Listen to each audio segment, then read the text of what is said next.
This is yesterday, Tuesday. I'm working on my wall, pulling weeds and keeping weeds out of because the grass seed comes into my gravel and everything, into my zoysia. So I pull periodically the grass off. This is Jeff Roebuck's truck, some roofing company, and Chris is driving. Evidently, Jeff doesn't have license because he's been in and out of rehab several times.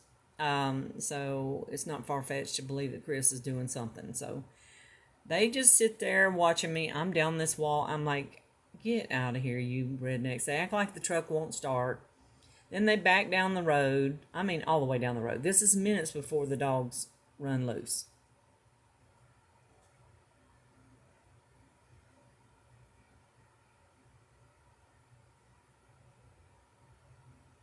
So watch.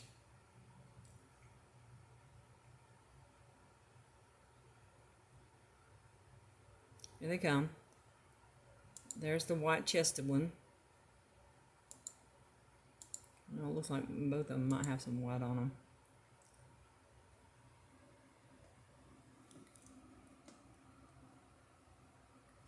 That one's got white on its chest. That's the Rottweiler.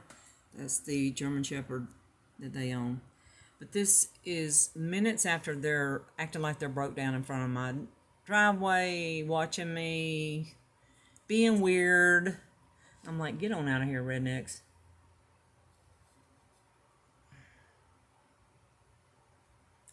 Your attention is not wanted. Go away. So here they come. 1547. So here they come. They go up into this yard. And Jeff Roba and Chris are right behind them. So they drive by and they're well aware that his dogs are in other people's yards.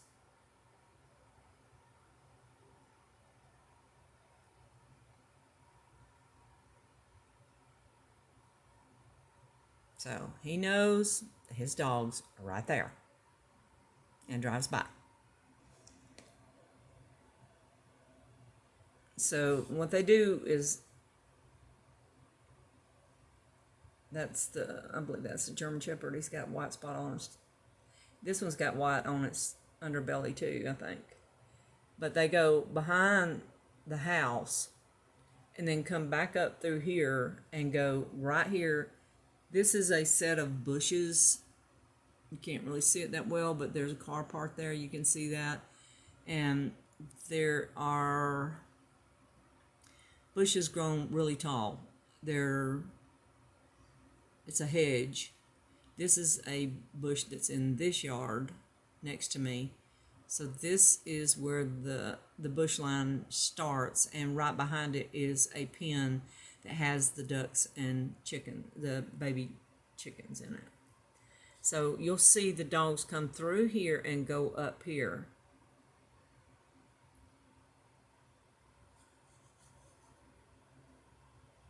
I'm pulling weeds off of my wall, crabgrass mostly, off of my wall.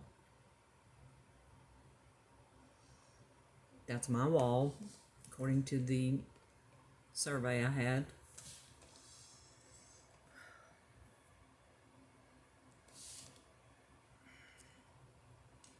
You'll see the dogs. I don't even notice them because I'm busy I didn't even notice when Roebuck and Chris went by the second time because I'm focused on what I'm doing, pulling weeds off my wall. But you'll see the dogs run up through here in just a minute. I'm going to speed it up a little bit.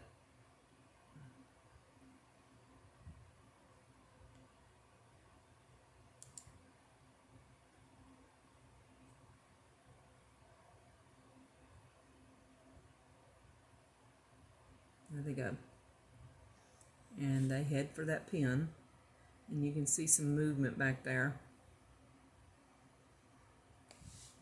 I end up going in the house minutes before Bryan, who was the drug dealer's, Gilman McKinney's daughter, comes pulling in. Somebody must have called her and told her I was out here pulling grass off the wall. What a sin. she's out here pulling grass off the wall. Oh my gosh, you know, you gotta come over here and check it out. So they do. A couple of her druggy friends, they show up.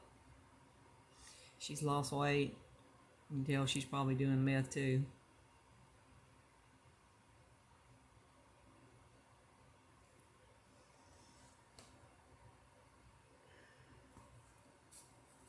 So it's right here in this area. You'll start to see movement. I don't know if they're out there screaming at that point at the dogs,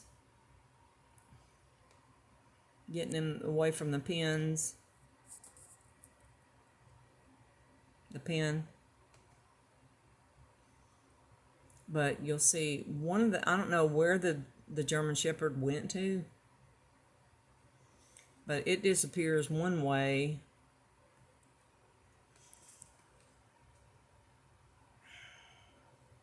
And the other one comes down here and acts like it's waiting to try to get back up there to get at the pen again.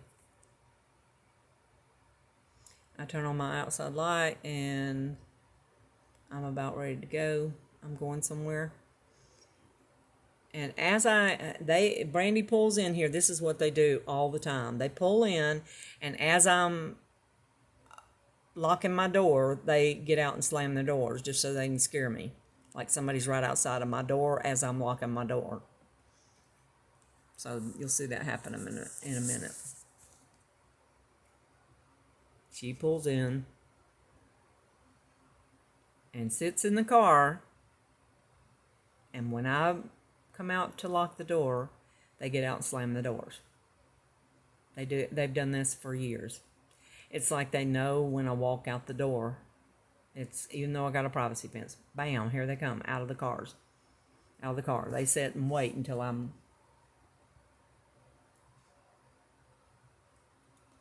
So this is when they evidently have saw the dogs, heard the dogs, something, and they're screaming. And here's one of the dogs. That's the Rottweiler mix. I'm up here talking to them, like trying to find out if they're okay. They were screaming and yelling. I was just like, "Yeah, it's okay." And she said, "They just got through. Those dogs just got through killing my chickens and hens, or chickens and ducks." So this dog wanders around. It acts like it's just waiting for us to stop talking outside so it can go back up to the pen. That's how it acts. When I look down at it, it looks like it's just waiting for us to move away so they can go back to the pen. Here comes the German Shepherd from a different direction. I don't know how it got up that way, but it's like, come on, let's go. And I'm up here talking to him, and then I take off because I want to know who the dogs belong to, too. They've been coming in my yard and pooped, and all that, so that I almost stepped in it. Fortunately, I saw it, and I'm, got a shovel and moved it. But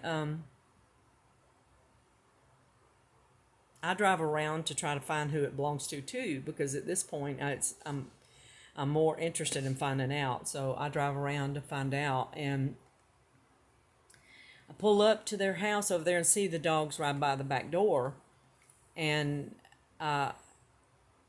when I stop, the woman comes out the back door. It's Chris's girlfriend. She comes out the back door, and I said, "Are these your dogs?" And it's right behind the little carport that they've got tarps up there. Those tarps were not there, and now they are. Chris has put those up. And there's a door right behind those tarps that goes in the back of the house, and she came out that door, and I said, "Are these your dogs?" And she said, "Yes." And I said, "Well, the county and the state code says you cannot let them run at large. They have to be restrained. You can't do this. It's illegal to let them just run in everybody's yard." And so she said something about it, and I said, "They just got through killing some." Oh, I said, "They're going to get shot." I said, "Because they just got through killing," and this is her trying to find out where they live too. and driving around, the owner of the chicks and ducks. And I said, they just got through killing some animals in a person's yard, and they're going to get shot, and they've got every right to do it if you don't keep them up. And she said, well, they're not aggressive. I said, well, they just got through killing some animals in a woman's yard. And so I said, you can't let them run loose. And I took off and come and told them where they live. And, I want to see them gone too, because they're acting like they're on dope. I don't like having that people wild and crazy in my neighborhood. And this is just letting your dogs run is just another symptom of a problem. You don't have any respect for other people's property. You're squatting in that property. The owner of that land, Bobby J. Knowles, does not want them in there. They're not on the lease, and they're squatting. And the person that is on the lease is in rehab, James Dingler. And I spoke to James's girlfriend that did live there for a year and a half or so, and that is Dorothy Boswell.